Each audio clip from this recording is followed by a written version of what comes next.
I'm Ellis Genge and you're listening to Bears Beyond the Gate podcast.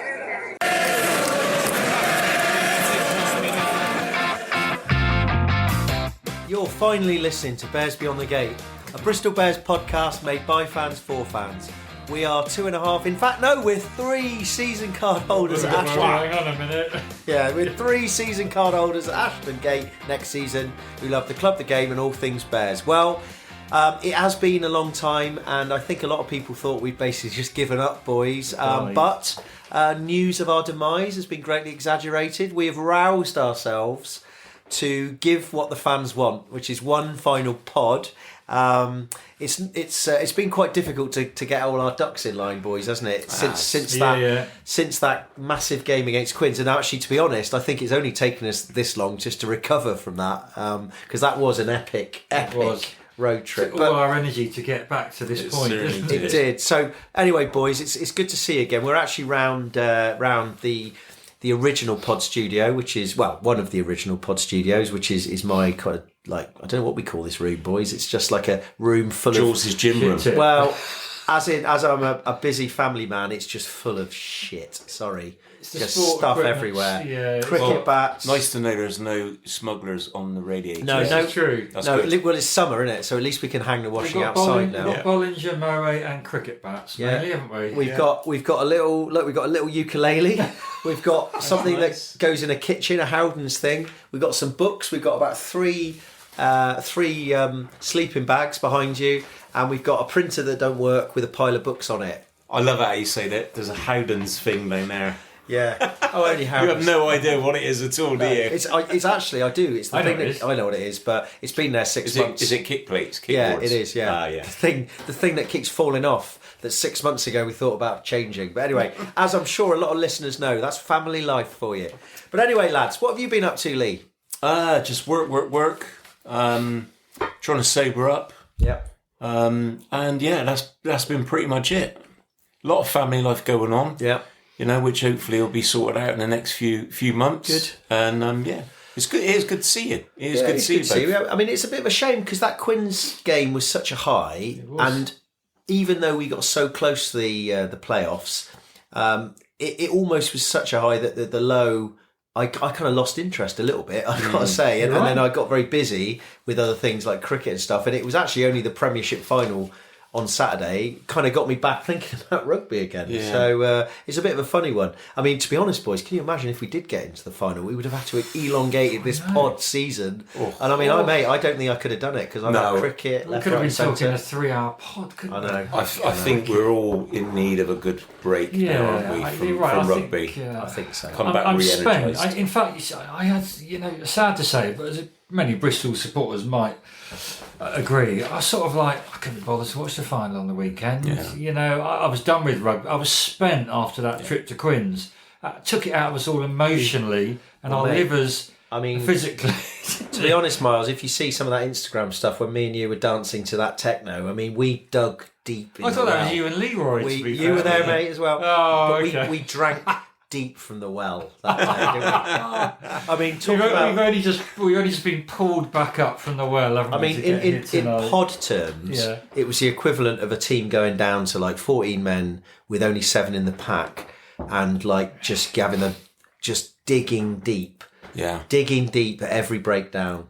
Just going from ruck to ruck. We took ourselves to the wall, didn't we? We took ourselves to the wall. I suspect a lot of those people on the coaching brothers have only just recovered from our from putting up with us. And I have to say as well, I did get some pelters last week, boys, because I put a post up when Bath were in the semis, and I did say I didn't want to say good luck to Bath, but it was more a good luck to my mates Tommy Dabbs, Lloyd, Bath Bites, Bath Bites, and because I genuinely wanted them to beat Sale, and I know I'm going to get pelters for it, but let me explain. It was more of, I like the way Bath have played this season. They've played rugby in what we would class the right standards, and I just thought they've deserved to get there. And as much as I got pelters for that, I did keep quiet for the final because I didn't want them to win that one. No. No. And actually, ironically, they were the better side, I understand, and Saints were quite lucky. But I think over the season was probably the right result. But the best thing about that was, did you see that thing on social media about those chumps, those Bath fans, and one of them got a tattoo? Oh, yeah. Yeah, I did see that. Yeah. Bath chump. He'll be lasering that off next week, won't he? Pulteney Street. He can afford it, being a Bath fan. It was quite amusing. A Pulteney Street chump. But well, maybe he'll just have to only, who knows? Maybe he'll think he'll just change the date sometime in the future. But I mean, Saints were the best team all season, Apart from when they played us, man. apart from when they played us twice. Yeah. But yeah, I mean, they were great all season, and it was an entertaining final, wasn't it? It with was. the sending off, And they have played, and Saints have played rugby the way rugby should be played. Yes. And I think their coaching team set their stall out. They wanted to get them more powerful. They wanted to build their defence, but keep their running game. And I think they've done a credit to English rugby alongside several other teams in the league, including us, where we've tried to show that rugby has got to entertain. It has got to entertain people. Yeah. It's all very well having a kind of playing the averages and playing a forward power game, but that ain't going to be bringing in the fans in the future. It won't bring in revenue on the back of that. I think this is an ongoing debate, it's not really what our pod's about, but fair play. A bit tongue-in-cheek, but let's hope we don't go back to those dark days of the Sarries and the Chiefs sort of style of rugby, because this season has been entertaining, isn't it? With that farce and, I think fair play to them. Right, boys. Well, we've got a bit of an agenda because we have promised this to a few listeners, and it was quite heartening to see that one or two people did ask where the pod was. They have been waiting, and I felt a bit guilty because it has been crazily busy. Yeah. Monday mornings have been empty. I know. I've quite enjoyed it, actually. Anyway, so we've got a basic quick agenda. What we're going to do is we're going to run through the season quickly, but a bit of a review, and we are going to split it into kind of three obvious sections. There was everything up to basically New Year. Yeah. Which and then we had kind of I'd say up to New Year, but I think we're going to have to put the Exeter game in a kind of after New Year block, because we've got everything up to say the Falcons game up to Christmas Day. Then after that, we've got a whole block of sort of stuff that happened up to the Six Nations break, and then obviously we had a long break for 6 weeks or so, and then we had the post Six Nations. So we've got that. So we've got kind of three things to focus on. And I think if we were broadly going to summarise them, the first run up to Christmas was a bit kind of up and down. It was a bit curate's egg, a bit of this, bit of that. Some good, some bad, but a bit frustrating, I think. Then after Christmas was the low point, I think, in many people's feelings. We're not, in terms of, but of course, post Six Nations, we had a bit of a boom. So let's go for it. So boys, we're not going to go through the Premiership Cup. Do you know why? Because we didn't get through, and I don't care. Yeah. I mean, we didn't give it a best shot. We got beaten by Ealing, and we didn't get through, so we didn't get a chance for a final. So let's just brush over the Premiership Cup. Although I would like to say the last game we played was Bristol Bears against Cambridge. We went to that game. What's the score? Beat them 98-14. And as I said, we taught them a lesson.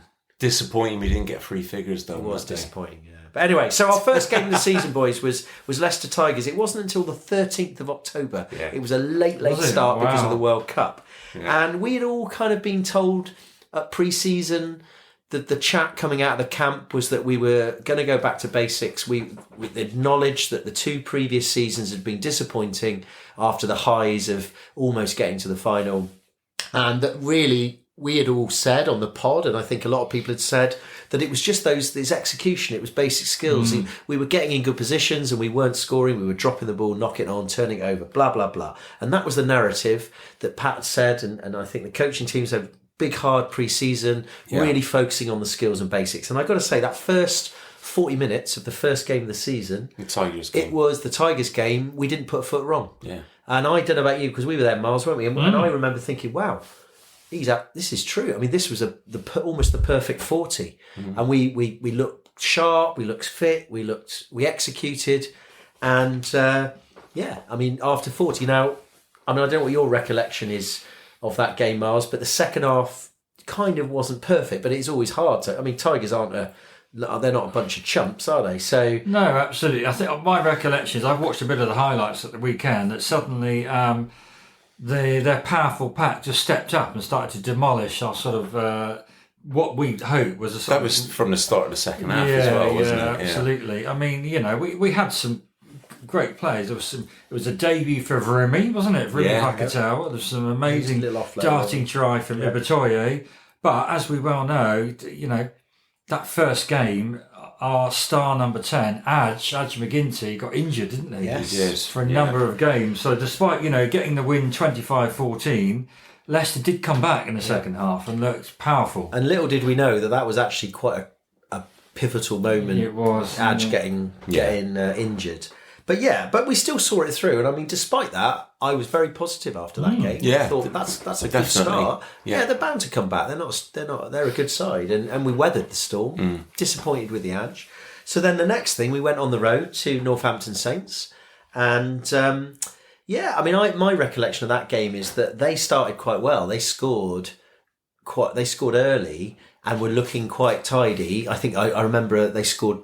They ran one length of the pit. It was a coast to coast, went wide, scored, and it was looking dodgy. But we got back into it, and I think we got back into it through our forwards. I think Thacker had a great game. Bradbury had a great game. Scored a couple of powerful tries. Yeah, and actually ended up coming out 33-27 winners. And I remember the thing that struck me about that is it was our resilience that day because.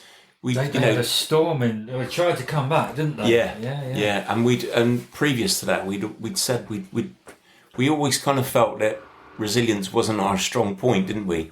Exactly. And then in that particular game, we did ride the storm. Yeah. And it was a hell of a result, wasn't it? Franklin's Gardens. So by 2 games in, we'd already shown that we could play a bit of rugby and be clinical and have resilience. I mean, we were. I mean, it was looking positive. It was looking positive. It was like, has the kind of tide of the last 2 seasons turned? And we were looking forward to welcoming the Quins to Ashton Gate. Hadn't made a great start themselves. Yeah, and went a bit meh, Miles. Wasn't it one of your sort of games where you can't get very angry? I did. I don't think I gave any solid performances. Quins came and did what annoyingly Quins did in numerous seasons before. Played well, strong pack, some good runs, and we went down quite close, 23-21. Well, they scored with the last kick of the game, didn't they? Jared Evans. Jared Evans, of course. And this was on the back of us choosing not to take the points. That's right. Yeah, and then going twice to the corner, and then not capitalising. Yeah. I do remember it now. And it is kind of the coaches must hate people like us when we say, well, we should have taken the points. And then next week, but then we'll come on to the Bath game where we'll say, well, why did they kick it? They should have gone to the corner. So, but it is a kind of horses for courses thing. And it was a disappointing. I mean, we got a losing bonus point, but I think Quins genuinely couldn't believe they won that game as well. I don't think we could. And also, you're talking those fine margins. It was, but mate, sometimes a cliche. Yeah, we could have been 3 out of 3, and then, who knows. And we were suddenly 2-1. Yeah, and we were thinking, all right, okay, that was a bit of an aberration, and we're off to Chiefs, and we looked at Chiefs and we thought they made a great start, but they had a bit of a young team, and I think their second game was a bit dodgy. And I thought, well, if Chiefs are going to be there for the taking, it's going to be now, because they're in, as you quite often said in the pods, it's Exeter 2.0. And we lost. 29-20. We did. And I think we deserved to lose. We deserved to lose, but the key thing about that is that we missed out on a losing bonus point. And I think it was the way in which we did it, which was and we did have a kick in front of the post, quite close. And the guy that did it is an absolute legend. So I'm not even going to mention his name. But it was a shame because in the scheme of things, we may mention this as we go on. Not getting a few bonus points potentially was a little bit of our downfall. Ultimately. It was. You remember their forwards are dominant. Do you remember that's the game where Shido and Williams... We had 3 cross kicks. Lane had 3 cross kicks. The lane trade.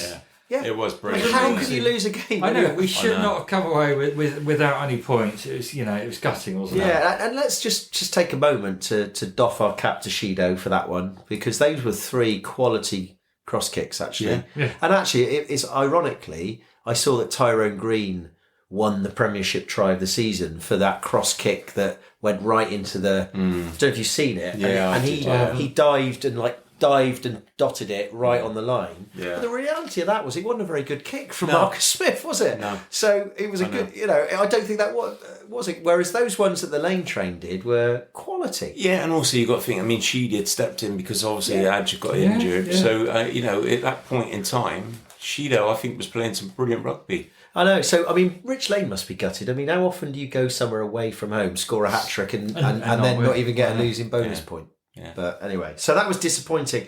And now we're 2-2. And this was now we're 2-2. And of course, we're thinking, we've got a Friday night game at the Rec. And it was lashing down with rain. Wait, we got Self. Hang on, we had Sale Sale at at home. What am I talking about? What am I talking about? we I missed it. We had Sale at home. 11th of November. We Remembrance Day, and that was just disappointing, wasn't it? Yeah. It was just we were out-muscled. Ford was class. There were, there's a boring Sale, flat eye, Ford did a job, didn't he did run on. Ford was And outstanding. I embarrassed myself because there was a couple of Sale fans sat next to us, and I think one of the Currys got carded. And I was like, "On your way, Ben Curry," and she was like, "It's actually Tom Curry," like that. And it was a shameful. I was embarrassed. Got it wrong. I said, to be fair, they do look the same, but I should have known that one was injured and one wasn't. And it was just a meh. And we got no points out of that. But one thing I've got to say about that is we didn't have a plan B again, did we? And we knew we're going to do exactly what they did. And we just didn't know what to do. And I think then, at that point, I was getting back to close to that kind of pessimism again. That, wait a minute, I thought we were learning, but we're not. There was a Bristol Post article rumbling inside you. It started early. It started on the 11th. It rumbled for a couple of months, didn't it? It did. So we're now suddenly 2 and 3. And of course we know, as Bristol Bears fans, that is a momentum swing that we have always struggled with. Absolutely. And momentum. So then we go, okay, what we got now? Oh, great. We've got the Rec on a Friday night. And the weather forecast was dire. But, boys, do you remember that was the one where I went and did the old Instagram? You were on a pitch. Yeah. I was a TNT thing. I had no idea what it was. I thought it was a TNT thing. I ended up being some gimp for an Instagram influencer. But to be fair, it got me on the pitch. I met Sam Warburton and Topsy Ojo. And he let you keep the mask. And he let me, yeah, exactly. And actually, it was a really good game. But if you remember, with the first 10 minutes, first quarter, Ollie Lawrence just ran through us in the rain. And I remember texting you boys saying, "I'm here, boys, and this is going to be an absolute disaster. This is going to be a slaughter." Or as you might say, Lee, a slaughter. But I've got to say, the second half, the boys really came back into it. But there were a few key moments in that, Miles. Can you remember? You mentioned it off air. I remember the pass? The pass that didn't, a selfish Piers O'Connor who didn't pop it out to the wing for a guarantee really running. That was we could have. Yeah, that was. We had Rich Lane. It was a slippery night. Fumble the ball in front of the sticks. Yeah. We had a Genji on the 78th minute.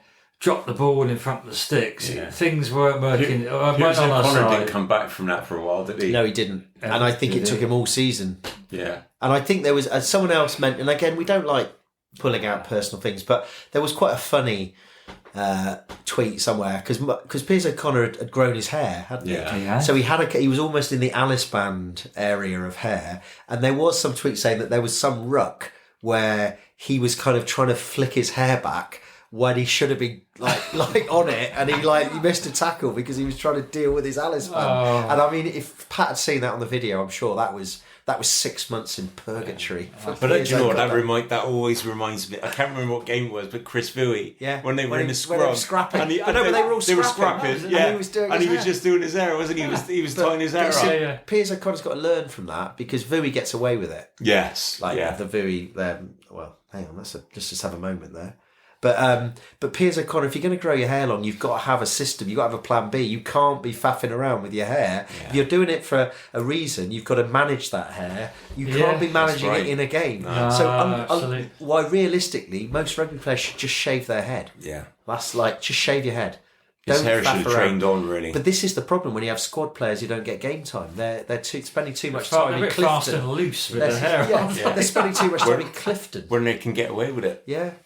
Just think about, on an aside, when Max Malins came back and he had that beard. That didn't last long, though, did it? No. Anyway, so it was a good performance, and actually, this is the irony. I was there when Shido. We had 2 kicks at the end to win the game, and Shido. They were hard kicks. They were difficult. They were right on his limit. Proper 50-metre and kicks. I was thinking, no, it's so wet and slippy. Go for the corner. That's a time, and it was just one of those ones where you think you've got to play the conditions and the context, and going for the corner could.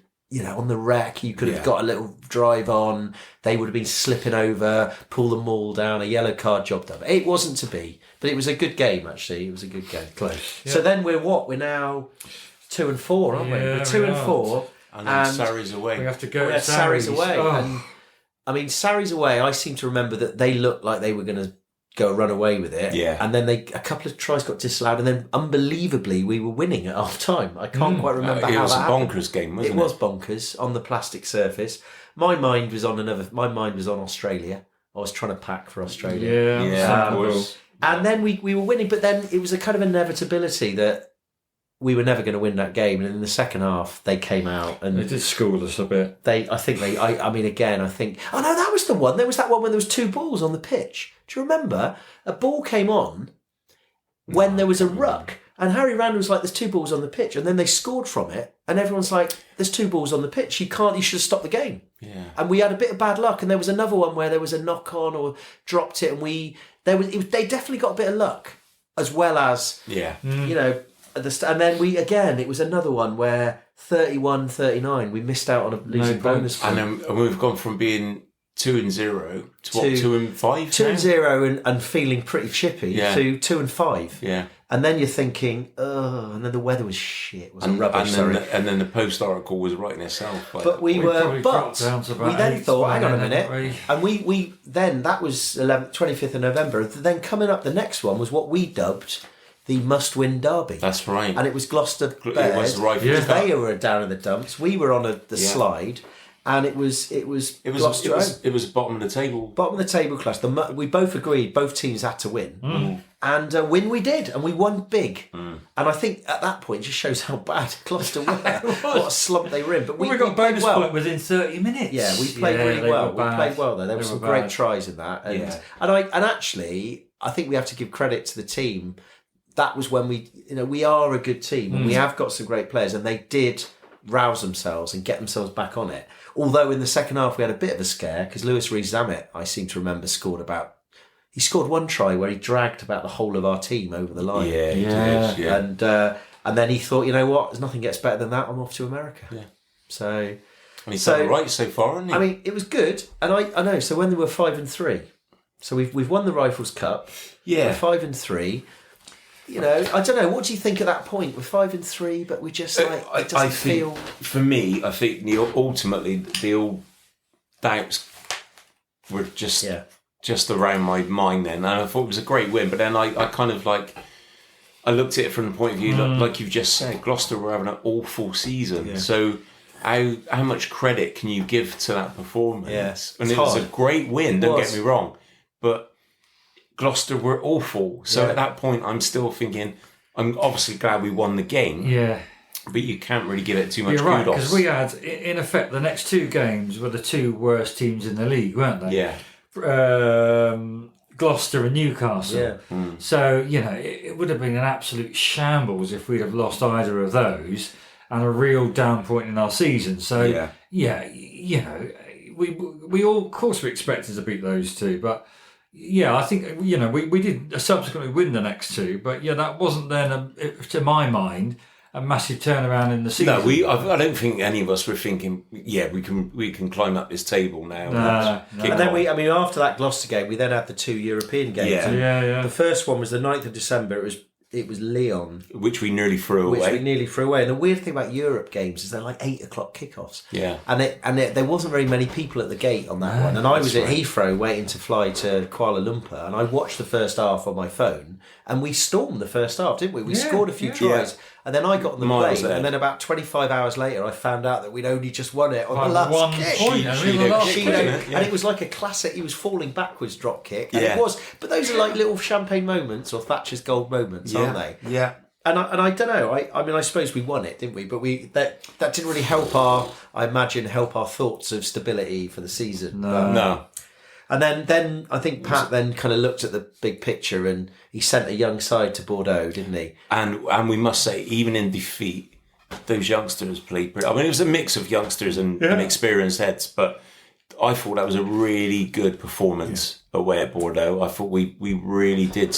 We went behind early, didn't we? Quite a few. I think we were 2 tries down. I mate. I was on the beaches in Sydney. Bizarrely, I remember this one quite clearly. And Bordeaux came out, and I think the first 20 odd minutes they stormed us. Well, they had the big guns and they schooled us, didn't they? Yeah. The first 20 minutes. But then how we came back into that game, and I'm pretty sure, was it James Dunn? Johnny had a great played game. a blinder. Blinder. Absolute blinder.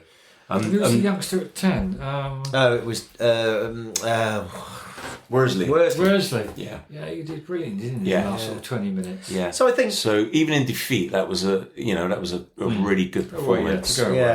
So then, of course, we lost 2. So then we were in. You're looking at the whole season. We'd lost quite a few by then, but we knew we had Falcons. Yeah. And we had Falcons at the gate on Friday the 22nd, the Christmas fixture.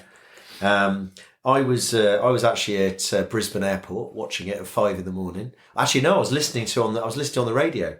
Bizarrely, I was listening to BBC Radio Bristol at 5 a.m. in some hotel in Brisbane Airport, and the one thing I remember was it sounded frustrating we couldn't it was close because we didn't get a bonus point. No, we? And then it was quite close into the second half, and I was thinking, this I can see. And then suddenly I heard this commentary saying, off the top of the line out to Shido pass on to Vakata, he's taken one, Vakata, what, hey, what, like that, he scored. And in my mind, I couldn't visualise what he'd done. Yeah. And then when I actually saw it, when I came back, oh my God, what a try that was. It's right from the halfway line. Yeah, I thought It felt like, for Varumi, it probably felt like running the whole length of the pitch, because we mocked him for his fitness up until... No, you did, Miles. I did. For the first 6 games, and rightly so, he felt like he was running through treacle. But, bless his little cotton socks on that occasion, he stormed it from the halfway, and he was unstoppable. He was. It was a great try. But again, ultimately, it was a drab game. It wasn't was. It? And no, we really should have got a bonus point, try bonus point on that. So already this season, we've probably thrown away at least 3 or 4 bonus points that you might have thought we'd have. And that was the theme of that period of our season. And then I can say, boys, is the next game, the 29th, the big game, big Christmas game, the marketing department pulling out all the stops, promising the earth, promising Santa Claus, promising, I don't know, Halley's Comet, promising everything. And, I wasn't there. I was in. I'm quite glad I missed that. You were there, Miles. Absolutely. What was that like? Schooled by Exeter Chiefs, weren't we? It was just dire. It was the second half, though, wasn't it? That was the problem. We lost 14-24 with almost a full house. Full house, really. Yeah, it was just an embarrassment. I mean, their dominant pack, which we suffered, down in Sandy Park. Some massive unit, isn't there, in the second row? A sort of South Islander. Yeah. The one who's been picked for England. Yeah. Absolutely. It felt like just a bit of an embarrassment for that sort of seasonal game. And again, a massive low point of the season. We did hit on this, didn't we? We've had a few games this season at Ashton Gate where we've really not performed, and we've had full houses. And we've just not turned up, and that has got to change, because I don't know if we've mentioned this yet, have we? But Miles brought up some brilliant stats that he'd obviously stolen off of someone. And our home form was shocking. Awful. Shocking. It turned into what Pat liked to say, a fortress to flipping like to an ice cream parlour on a hot sunny day, in my opinion. Yeah. Nothing about coming to Ashton Gate. You could summarise for the whole season felt like a fortress to me, and stats don't lie, do they? No, absolutely. It's got to change. That's one thing I think we do need to work on next year is we really do need to get that kind of home form going, because if you've got, as you know, if you've got good home form, then as long as you back that up with good wins away every now and again, every 1 out of 3, whatever, then you're up near the top of the table. Well, the trouble is, the problem with being at home, you've only got half the crowd ever cheering on because everyone else queuing for a pint. Actually, having said all that, that's a joke, by the way. Having said all that, I think this little change with moving the family down to the south stand, which I know we've discussed this at length, has had its problems. But one of the unintendedly positive consequences of that is that they're more likely to open the Atio for bigger games rather than the Upper Lansdowne, because they don't need to open. They always had to open the Upper Lansdowne because it was always family. Right. Yeah. So I think in some ways it's a positive because we will get more games with people in the Atio, and I think that helps the atmosphere a little bit as well. Yeah. But there's work to be done. It's a difficult one. It's like when Saints left the Dell.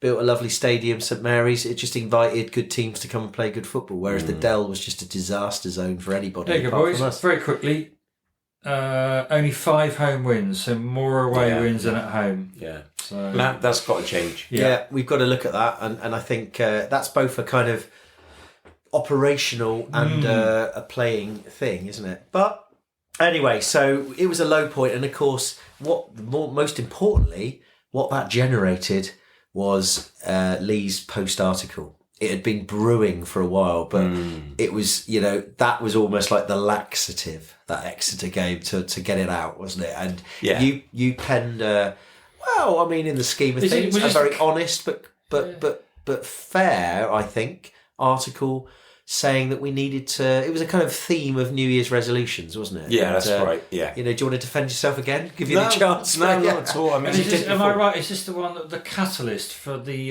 fatwa that Pat Lamb put on? Yeah, there's a fatwa. The fatwa is that, as we said last week, apparently at the Q&A, Pat said, "Is Lee from Bearsby on the Gate here?" Yeah. Apparently had a go at me. Yeah. It's like, all right, Pat, all right.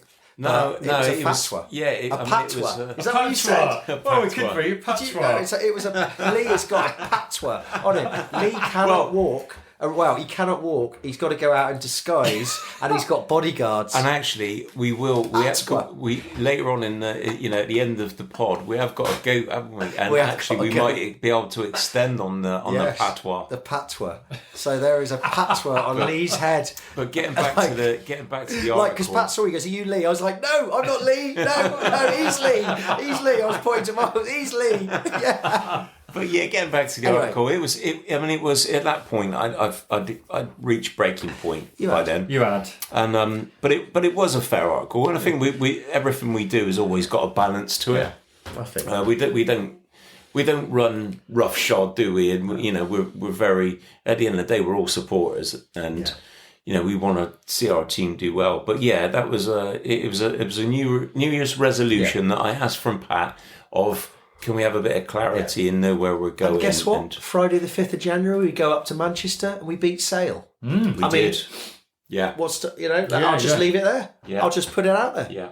We go up there, Pat's on TNT, with Pat's son Alex Sanders having a love-in with Sarah, what's her name? That's right, yeah. And, Egan. And he kind of admits that he had gone to the kicking game because he'd sort of see, they look at the stats and they decided that that's what they needed to do. Which was quite an interesting admission. It kind of showed at that point that we felt as though we'd assumed we'd changed our game plan. I mean, we could tell by looking at it, and that was an interesting interview, I thought. And we won, but then we won away at Sale, and think, well, fair play. We've won one. But I think this is kind of... And that was, Miles, if you got a stats, that was our first win. That was the first team to win at Sale for a year. Yeah. So, clear, was pretty we've had impressive. rubbish luck there, haven't we? But, that's a tough gig to go to at Sale. And I felt like writing another article after that. Absolutely. One. But then again, that was it's this weird thing. We had 2 European games, then we had 3 Prem games, and then got our pecker up, and then we had 2 more European games, and one of them was the Bulls. Now, this was it was a historic moment to get the Vodacom Bulls at Ashton Gate. It was a game that we were all looking forward to.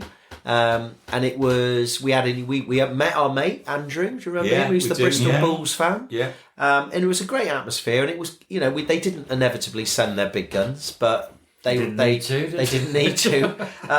But again, it was just it was a disappointing home game. Again, we just got out muscled, and they just kind of showed us how to they were streetwise, the Bulls. Oh, they yeah. and they'd come all the way over from South Africa, and it didn't seem to matter that they'd travelled. And it was a they had two distinct teams, didn't Yes. they? They had the home They team. had the home team. And then they had the team that travelled away. Yeah. But the team that travelled away were pretty damn good impressive. as well. And there were some units, and there was that fullback was good, wasn't he? The twinkle toes. And, I mean, fair play to them. We were disappointed at the time, I think, but we're always disappointed if you lose badly at home. I mean, you lose and you don't get anywhere near.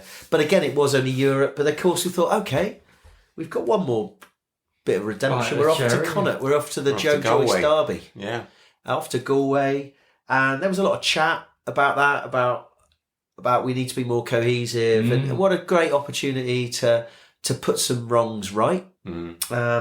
And that all went to pot in about 10 minutes after John Caulfield got sent off. Unfortunately, got sent off by stamping on Finlay Beelam's head accidentally, sort of helped by being stamped on by Carl Sinclair at the same time. But we never... And actually, I remember we did the interview with Joy. I did the interview with Joycey, and I asked him about that night, and he said he expected a response from us, and that we never gave it, and he expected it. He was quite surprised. That, I think we can all concur, that was the lowest point of our season. I think it was when the tide had ebbed as far as it could ebb. When the jib was just nowhere to be seen, was it? The jib had furled. There was no wind in that jib. Cut. There was nothing. There was nothing. And I think we also felt that the post-match interview had that feel about it as well. It almost like Pat, he kind of had enough as well. It wasn't a great. He didn't look good, and it's not easy doing post-match interviews after a bad defeat. And I think on his home, and obviously, in some ways, I look back now and think I'm pleased for Connacht. It was great because they just announced a new stadium sponsorship, long-term stability, a very small club. Actually, great hospitality. Yeah, that'd be great if we were doing it. The fans that were there said, terrible game, great crack. Yeah. And that's kind of partly what rugby's about as well, isn't it? Yeah, absolutely. Yeah. But it was a low point. At that time, we were fuming. Yeah. And little did we know that very soon after that game, Steve Lansdowne got into his helicopter, flew over from Guernsey, and obviously had a bit of a meeting because next Pat comes out and says, made a bit of a joke about Steve Lansdowne has said, come on, Pat, I don't like watching rugby. Now the narrative of this is that Steve Lansdowne said, I generally don't like rugby. I'm getting bored of rugby. It's getting boring. Yeah. I've invested to see some. so technically not speaking about us, but just generally speaking. And of course, what do? We do the best thing that you could possibly do, the best remedy to the misery of that Friday in Connacht was to go out and beat Bath at home again. Yeah. But one thing I will say, the run in rugby was fantastic. Yeah. But we still got to remember in that game, right, that there was no defence whatsoever. And actually Bath came back to a point where we were really starting to worry. We were. Yeah, that we were going to get pipped. We were down to 13, weren't we, at one point? That's right. Yeah. But the other fun thing about that was when I did the interview with Joycey afterwards, he had said that he'd cut short his holiday to Tenerife to come back for the game. And he couldn't believe, he's like, I was playing you last week. This is like a different team. Yeah. So whatever is said, we're not party to anything, but clearly there was a sea change in something. Yes. Yeah. And I think... and that was the catalyst. And that was the catalyst. Yeah. But of course, annoyingly, we then went into a 6-week break for the Six Nations. It has been like that this season, hasn't it? It really It's a World Cup season. It's a World Cup season, but it was so stop-start. It was frustrating. It was. And it was frustrating because also we had to find something to do because we did. We got in, so I did a couple of interviews and did a bit of this, bit of that. Some great work. Some work with Dave Atwood and some work with Joycey and Paul Morgan and Charlie Morgan from the Telegraph, and thanks to them for tolerating amateur podcasting like me. But you know who was busier than you though? Who? The physios. Yes. At Ashton Gate. Yeah. And we should say full credit to all the team, because when we did come back against Saints on the 22nd of March, we had something like 13, 14 players that were unavailable previously fit, didn't we? Yeah, it was, and that was just an amazing achievement. And I think the other thing about that was, yes, we got all our players, but also we didn't have to integrate any internationals back quickly. Yeah. Just Genji. Yeah. And Genji came back like a demon. He came back on fire. Whereas something like Saints that night didn't have Mitchell. And even then some of the, like Saracens had a problem where they put them all in and they were disjointed. They, they hadn't played with each other. So we also won the Six Nations dividend. I think.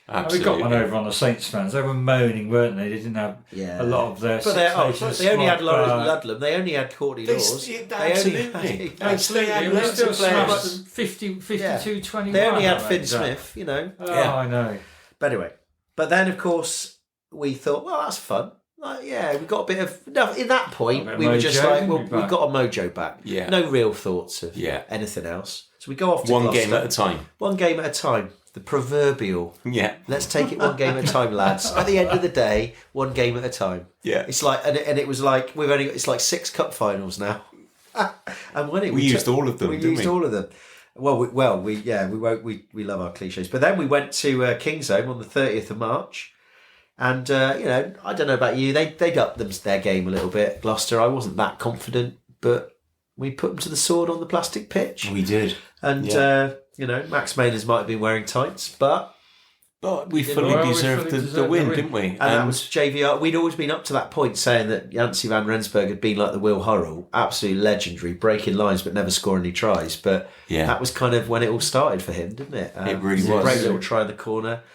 And then suddenly we're thinking, hey, hold on a minute, we got Newcastle Falcons next. And isn't that a bolter? Isn't that 5 points?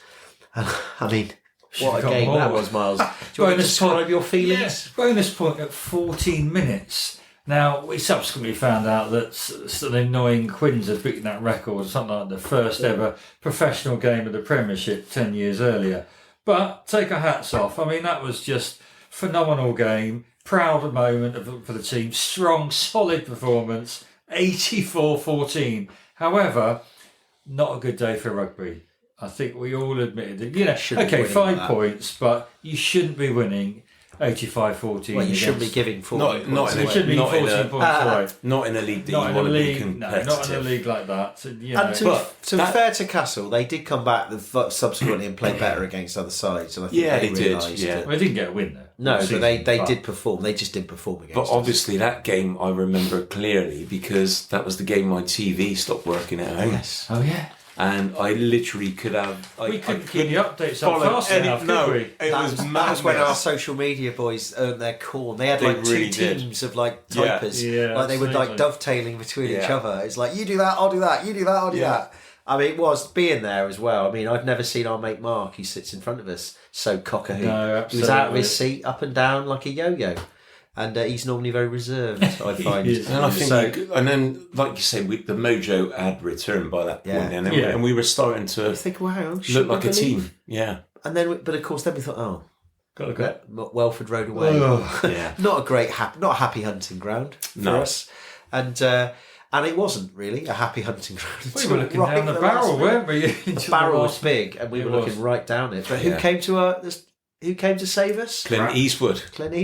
No, Max Lee. Yeah. I mean, Max Lee, full bum bag, and his blooming chihuahuas under each arm, and he scored a brace, didn't he? He did. And I think one of it. One for each chihuahua. One for each chihuahua. Exactly. But do you remember though that Leicester had watered the pitch, hadn't they? That's before right. The game. God, yeah. To scupper our running style of play. It was looking dire, wasn't it, that game until the second half? Really awful. No, it was really good. That was when I don't know about you. That's when I did start believing. I thought, whoa, we can do this. Yeah, we are on a roll. Yeah, because I thought at that point, the best teams. They, to use a football cliche, the best teams win 1-0. Yeah. Last minute winners. Win ugly. Yeah, win ugly.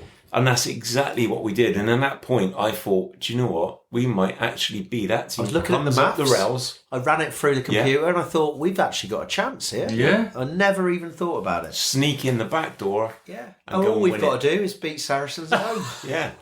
Which at that point, you are thinking... They'd had a terrible... Yeah. We can do it. We can do this. And unfortunately, we then came up against like an Owen Farrell masterclass, and yet another. Going back to the bad old days of turning the ball over, knocking it, and just getting smashed off the ball, really. But again, what have we said?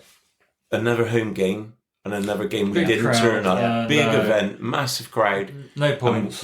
Yeah. And it was, and then we of course thought, okay, it's now out of our hands, and you never want it out of your hands. Yeah. But when we looked at the fixtures, we thought, well, Sale all Saracens got to do is beat Sale. Yeah. You know, and Sale have never ever won at Stonehouse. Yeah. And we've got Quins. We could probably win that. Chiefs are playing. We Tigers, also need weren't they? Chiefs playing. So there was 3 things that needed to happen. We needed to win a bonus point. Yeah. Saracens needed to beat Sale. Yeah. And Leicester needed to beat Chiefs. You're right. And out of all of those 3, the hardest one in my mind was us getting a bonus point. Yeah, Quins. I agree. Yeah. And Sale losing to Sarries was like odds on. Yeah. That was like best mate I know. in his third Gold Cup. I thought, I'm going to put my whole mortgage on that. I know. But you never know. Even best mate could. Did he ever fall? Best mate? I don't think he ever did. He was too good. No. Anyway, we're on racing chat, Miles.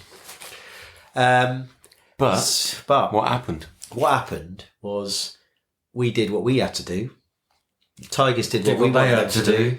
And Saracens, almost unbelievably, just failed at her. I don't know how But it you know happened. what? I mean, at the time, everyone was going, "Oh, bloody Saracens!" But actually, it was us. We lost it the week before, and we can't blame anyone else but ourselves. And we threw away some bonus points in the season. It was in our hands. Because we were ultimately we were 2 points off 4th place. So you're right. Everything up to that point was in our hands. And do you know what? That's why I wasn't that disappointed after the Quins game, because we experienced a fantastic game of rugby, an exhilarating game of rugby. That was how you package a game of rugby, wasn't it, for the TV? And we that loved was it. And we had such a great day. We've done a whole podcast on it and the coach journey, so we won't go over it again. But I wasn't dissolute, because you're right. It was out of our hands, and when it's out of your hands, you cannot blame no one but yourself. Yeah, absolutely. And that concluded our season. That concluded our season. 5th place. 2 points outside the playoffs. 3 points higher than I predicted at the start of the season, so I will hold my hands up. But also, more importantly, I think that faith was restored in the purity of what we're trying to do, of the project. And the clarity. And you're right. I mean, it's interesting because Bristol had the highest points difference in the entire league, plus 144. And you're right. If we hadn't changed our style of rugby, okay, that Newcastle result was a massive, points helped. plus. It helped massively. But you can't deny the style of rugby. If we'd have kept that up, we were sort of, And then also, okay, right, it's going to sound terribly critical again, but if Pat hadn't have lost a little bit of mojo himself, and if we didn't go to the kicking game, would we have made it? I mean, that's a genuine question I'd love to ask you too. Don't know. I don't think you can. Historians will tell you that you just can't deal with counterfactuals, what ifs. It is what it is. I think we don't know. We might have gone to a running game and got slaughtered by someone who picked us off because we weren't ready for it. It's almost like we had to go to that when we had to go to that. And I do agree. I think we did have to hit that wall of Connacht. The Connacht, the irony was, I've said this before, is that the Connacht game was actually probably one of the most, ironically, was actually a positive thing, because it took us out of Europe twice. So we didn't then have to worry about. Then meant we had that long rehabilitation time with no European games. And actually, we were never going to win the Champions Cup. That's so, right. and it also gave us that impetus to improve. So I think in many ways it was a nadir that turned into a peak. But it just took a while. I like it. And I always say, is there anything lower than a nadir? and Connacht might have been, but actually I don't think it was. Right, boys, we've got to crack on because we're running out of time. Yeah, let's do it. So I think that's our season done. I hope people enjoyed that. I'm sure it rang true. It showed that we did concentrate on a few games, Miles. And I can tell, Miles' notes, I've just marked them. I've given him an 8. Well, I think Miles has stepped up. He stepped quite up significantly. in many areas. Yeah. And that's what Wendy was saying the other day. He's becoming solid. The Duchess. Yeah, I don't think I'll ever get phenomenal, but solid. Solid is good. Yeah. Solid is the new good. That's all we need. Yeah. But, boys, one of the things I did do about a month ago was ask our listeners. At the time when all the awards were happening, I thought, let's do our own listener awards. And this is purely Bears Beyond the Gate listeners. And I won't tell you what the sample size was, but put it this way, it was relatively high. Yeah. So very massive thanks to everybody who got involved and voted. And I thought, let's just run through them very quickly. So we had some categories. I realised I made a bit of a mistake by just making it anybody could just write what they wanted, because then I had to then count everything up. Right, if I just said like there was 3 people nominated and press the one you like, it would have been a lot better. But mate, I like to work hard for this pod. Yes. So player of the season obviously goes without saying. Realistically, boys, it was Bernard Yancey van Rensburg. Smashed it. Yeah. I mean, he got 74% of the vote, which is, you get that in an election, you're never going to lose again, are you? No. And, he got players play, he got the club, he got the supporters, and I just think we just need to just take a moment to salute that boy. Salute the mallet. What a signing. Yeah. Just someone that just never got injured, never did anything less than 9 or 8 or 9 out of 10. No, you're quite right. And then at the end of the season, just added that layer of tries on top of just everything. He took himself out out of the Will Hurrell mode, didn't he? He just put his body on the line in defence every single game. Yeah. But then he just added to that, got up. South Africans for and you. just smashed through the line and scored some great tries at the clearly end. He also, I should have had the category of the person with the most cliches as well in his post-match interview. He did the no prize. Yes. Yes.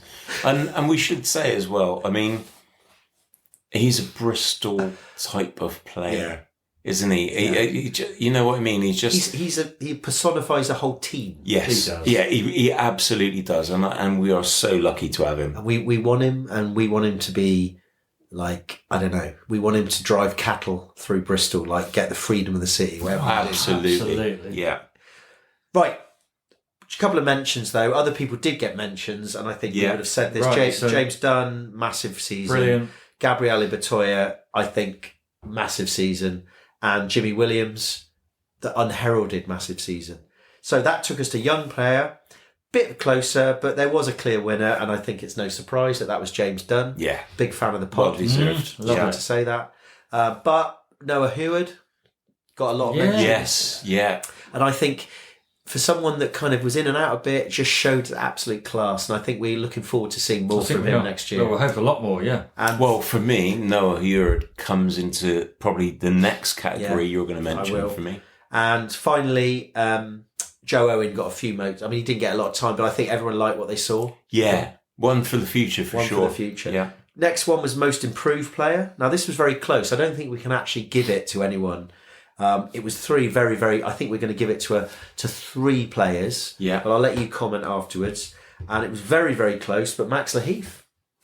Yeah. From our fans, and I think that's knowledgeable fans. And actually he was. I think he knuckled down. Yeah. And he maintained his kind of personality, but actually we felt the balance was back more to the game. Also, a big thing for me is that he remained fit. Yeah. And I think that a fit Max Laheath is class, and he always has been. He's just been really unlucky, really bad injuries at bad times. And he put tries. He did. Yes. To his CV. Yeah. Gabriele Batoya, again, improved, I think, hugely, particularly under the high ball and his defence. Yes. And his kicking. And his kicking as well. Always has had the ability, but also some of the skills he showed. Some people might say he could be a liability. I don't think so. Not at all. I actually think he's number 1 winger on the name. He's breathtaking. He gives us he gives us something we want. When Gabs is on the ball, we actually get up on the edge of our seats. Yeah. I noticed that at Quinn's, all 3 of us were on the edge of our seats, and that's a special player that can do that. And then finally, the other most improved player, which is interesting, Jimmy Williams got a lot of votes. And I almost think most improved ever since he's left Hartbury to come to... and just another, a absolute class act. Like how, just a class You're right, act. sort of like under the radar. But Totally under the radar. Great. It's like a stealth bomber. Yeah, he is. He's like a bouncing bomb in the World War II. He's just under the radar. And he's just such a team player as well. Team player. Love him. Noah Hewitt comes into that category. And Noah as well, most improved. Brilliant. Yeah. Club Man of the Year. Fairly straightforward. Joe Batley got a lot of votes. Yeah. There was a lot of people mentioning this, but I think Batley we would have said, just because of his general presence around he's very good at the end of the games talking to people. Yeah. And he also did quite a lot of funny social media stuff. He's a go-to man for funny stuff because he's obviously an intelligent guy as well. But also ironically was the one who'd had all of played every single minute in the Premiership, and when they mentioned it, he got injured. He did. Yeah.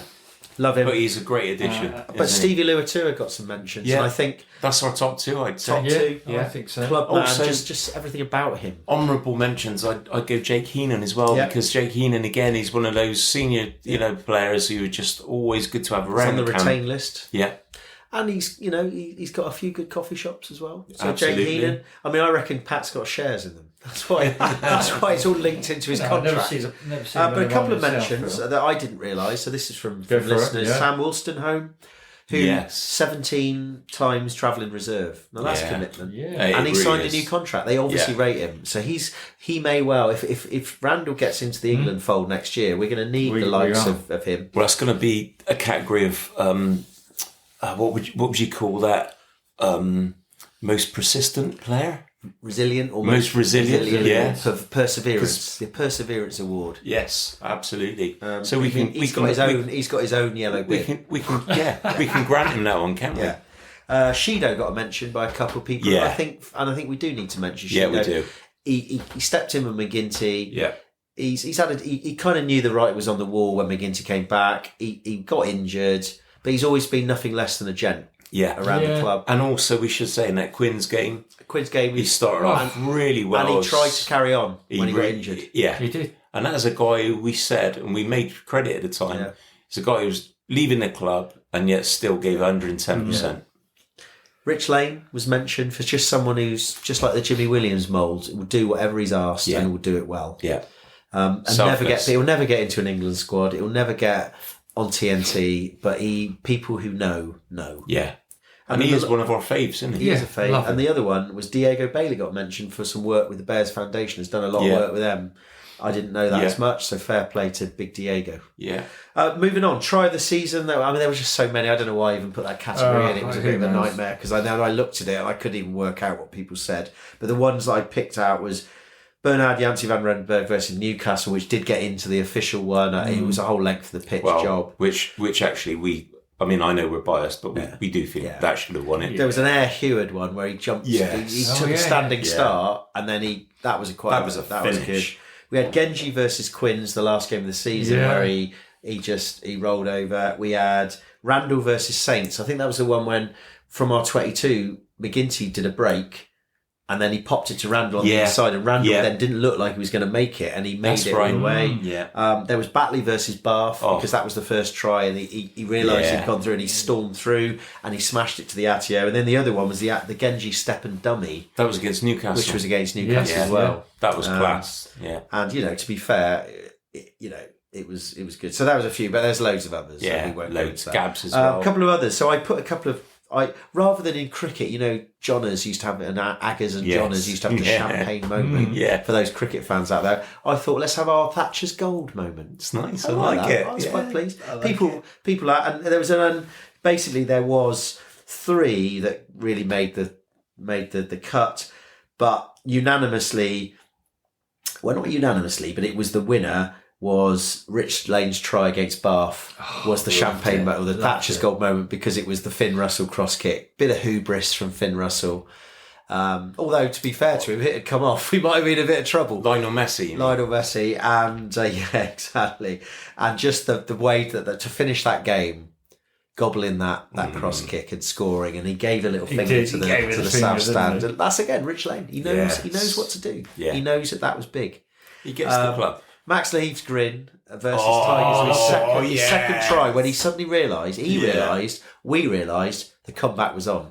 Yeah. They were rocking. Yeah. And that little grin.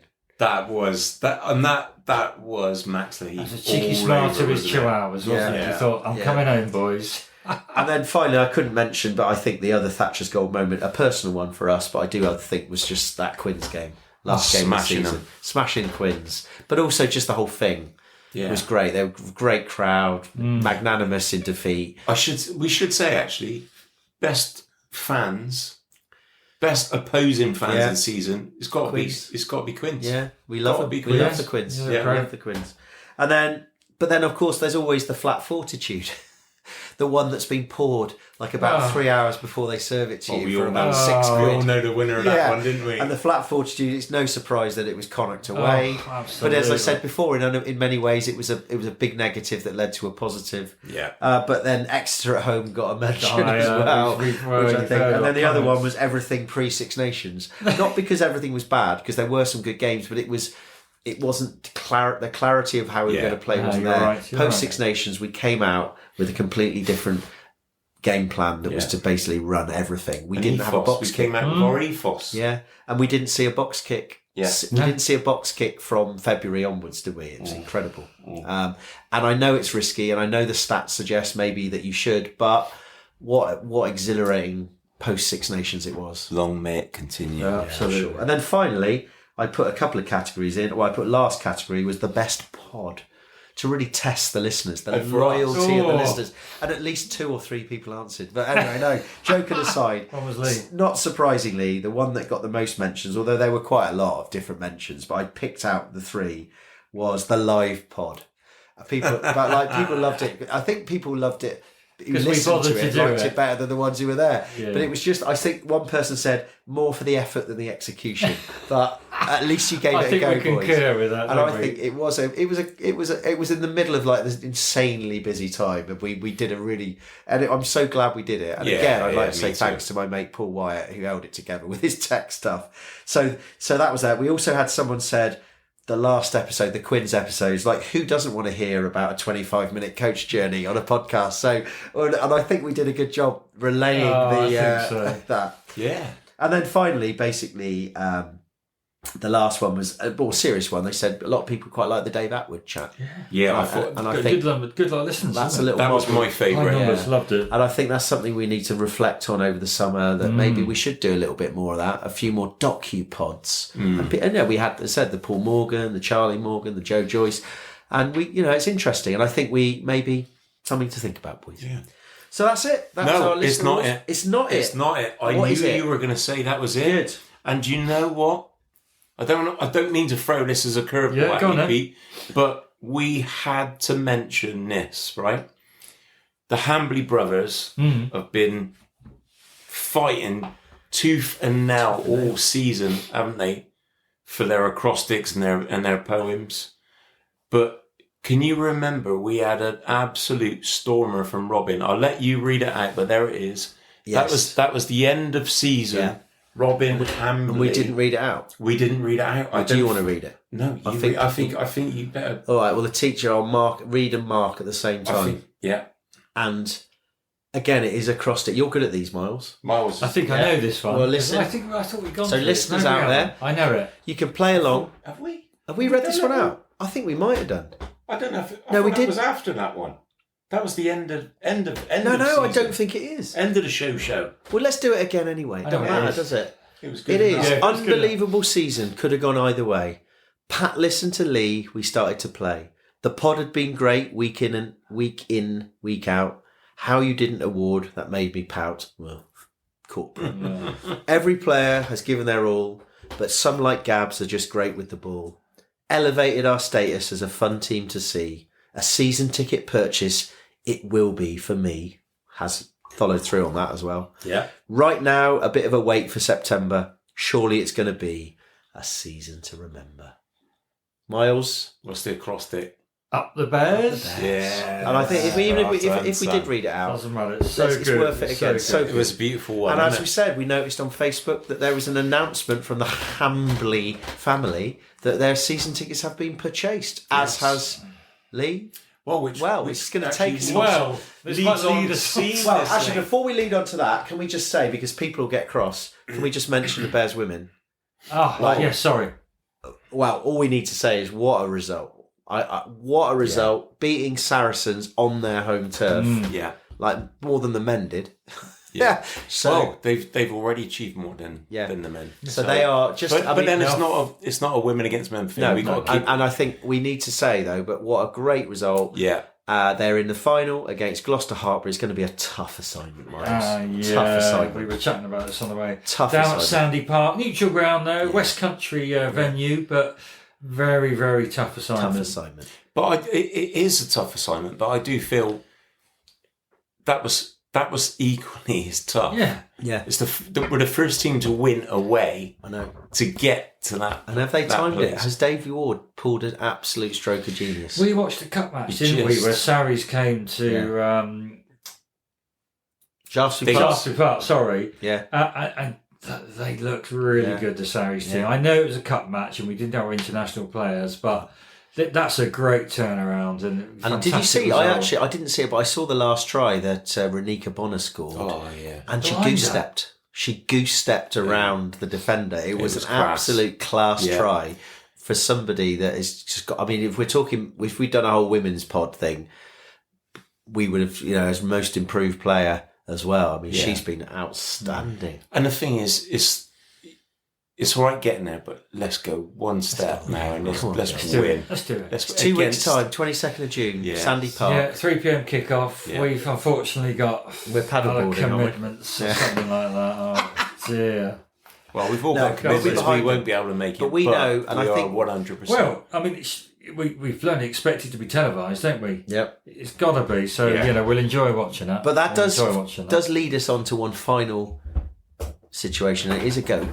It's a goat. We haven't really had a goat for a long time. Really? So long that Tony never gave me the sound effect for a goat, so I've never been able to use it. But I have to dig it out.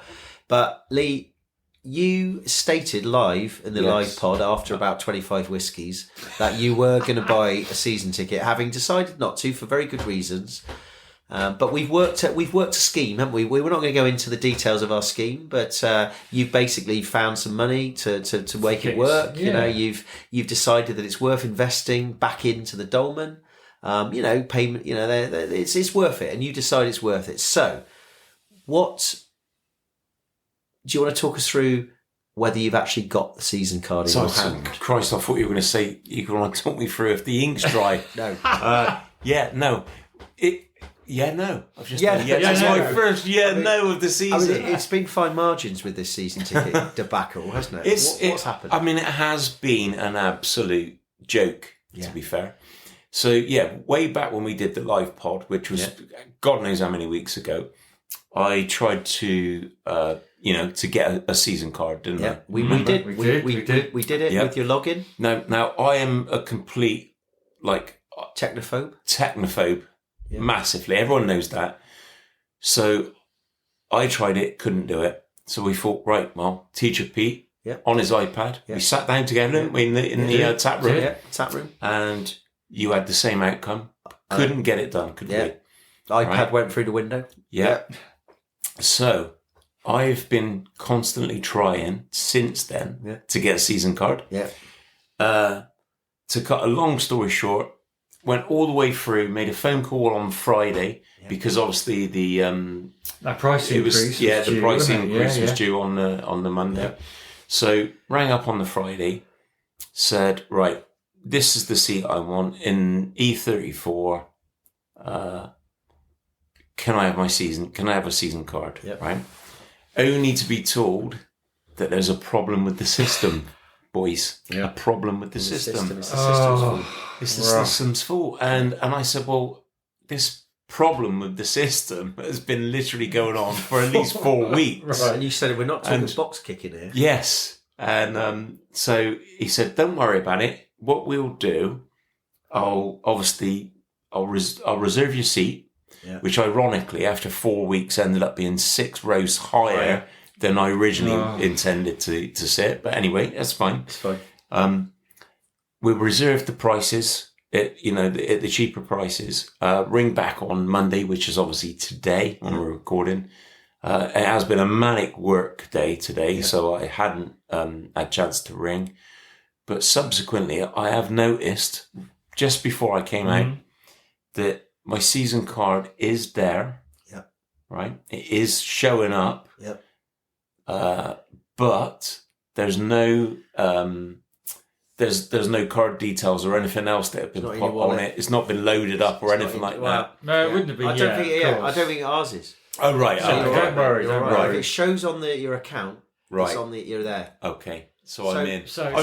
You're I'm in, fellas. So in spirit, you're in. Just say we've sent men to the moon. We've sent the Hubble telescope to the far reaches of the universe. Yeah. We sent Take That. We've sent Ashton Gate twice, but it has unfortunately taken a long time for you to do a very simple thing, which is not your fault. Because I know, and normally if you told me this, I would have poo-pooed and said, "Oh, you pressed the wrong button." But I did it myself, and it got to the point where it literally said, "Computer says no." Yes. Well, I will concur. But I do wonder whether there has been some sort of blackballing of your name on the I system. don't know. No, this is what we were talking. This could be the dark arts that Pat is like. Maybe there's like a, we talked about the dartboard and and the bullseye. It's the reverse dartboard. It's the reverse dartboard. You're on treble 20. No, you're hang on. What are we saying? You're going to be. You're probably on bullseye. I'm probably. Like to think that I'd be a little bit in a difficult double. They're not really going to go for me. I'm like double 17, but I reckon Miles is downstairs at triple 19. Is he? We'll find out because first game of the season. The patois may have been lifted. The patois. That is the patois. Is this season? Actually, support services, God help them, might have actually bothered to ring Lee, who's desperate to give away his money, hint, hint, and actually give him a season ticket. Pat's done? Pat has paid for you not to have a season ticket. He's blackballed me. He's paid double for E34, and it's not, and you can't get it. So answer the goat. This is Billy Goat territory because not only, as we well then have documented, the club have hacked off potentially 1,000 or so, supporters by moving seats. Now those who are trying to get seats can't even bloody get a simple system to work. I tried to get a season ticket with a daughter this week. Some algorithm won't let me do it. It's just a farce on the Bristol Sport website and ticketing system that it just needs to kick up the butt. It really does. So, massive goat. It's farcical, isn't it? It really is farcical. Trying to get fans to get season tickets, give you their money, make the flipping system work. Take my money. Take my money. Please take my money. It is madness. It is complete madness, and it's something that Bristol Sport do need to give. They are. They're the weak link in Bristol rugby, in my opinion. Aren't they? Always have been. Marketing. I mean, going off on one. Marketing, shop, everything. But sort it out. But there are other things that they do well. It is quite funny. Though I do think that there is something in this things they do well in the goat, though, can we? No, we can't. It's a goat. Let's just. But I do like this idea of a patois. Yeah, that is good. You've got all summer. I tell you what. I think Pat lives up. Don't go up to North Bristol. Don't go anywhere. Just stay down in your hood, mate. Stay in your hood with the boys. It's quite difficult when my partner lives in North Bristol, isn't it? As soon as you go over, as soon as you cross over the Plimsoll Bridge, you need to get that disguise on. I know. I love it. Anyway, on that note, I think we really need to finish because it's a school night and I've got stuff to do and you've got stuff to do. Yes. But boys, I've enjoyed it. It's been worth, and I'm sure it's a bit of a shambolic pod, but and I should just say, actually, can we just take a moment and thank everybody who has continued to support us? Yeah, absolutely. And we've been open about this. It almost didn't happen this season. We had to dig deep and decide whether we were going to carry on. We changed the format a little bit to try and make it easier. Lee, you weren't at some of the games, and we were there, and I was away for a lot of it in the winter. And I do think that I'm really proud of that we've managed to get through a whole season. We've done like loads of pods, and we're still getting the same sort of numbers that we got. And I do like, it's crazy, really, like that. something that we started and didn't expect to ever carry on. That we're now. Well, I don't know about you boys. We haven't really talked about it. We are going to enter our 6th season. Yes, next I mean, season. you're right. I mean, there have been geographical barriers beyond control. I mean, trying to stop us doing none of these this corporate pods have these problems, Absolutely. do they? You know, I'm just saying, like, but you know, rightly so. The only reason Pete didn't do a sort of pop from Australia because it was his flipping holiday. Yeah, he took his iPad. We were doing iPads and. You know, pods from ski resorts all around Europe. The commitment, you know, from all three of us. I think. But you know the reason. Take my hat off to us all. I must say, the reason we do it is we enjoy it, Oh, and we enjoy. But we also do it because we get that feedback. We get the love back. The love back, and we don't care if people don't like it. But you know, we know we do what we do, but we do absolutely massively appreciate some of the feedback we get, and it makes us laugh. Yeah. And if there's not a laugh in life, what's the point? Yeah, absolutely agree. And that's a brilliant way to end the season. We were at the Quins game, one of the proudest moments. An old chap sat next to me. He said, "You're the lads from the pod, aren't you?" Yeah. Where have you come from today? Yeah, I live down in Brighton. I thought I couldn't believe it. The travelling fans who come to the games and randomly say, "You're the lads from the pod." Just loved it. Oh, we're humbled every single week. Well, everyone, thanks again. Stay safe and come on the Bears. Come on the Bears.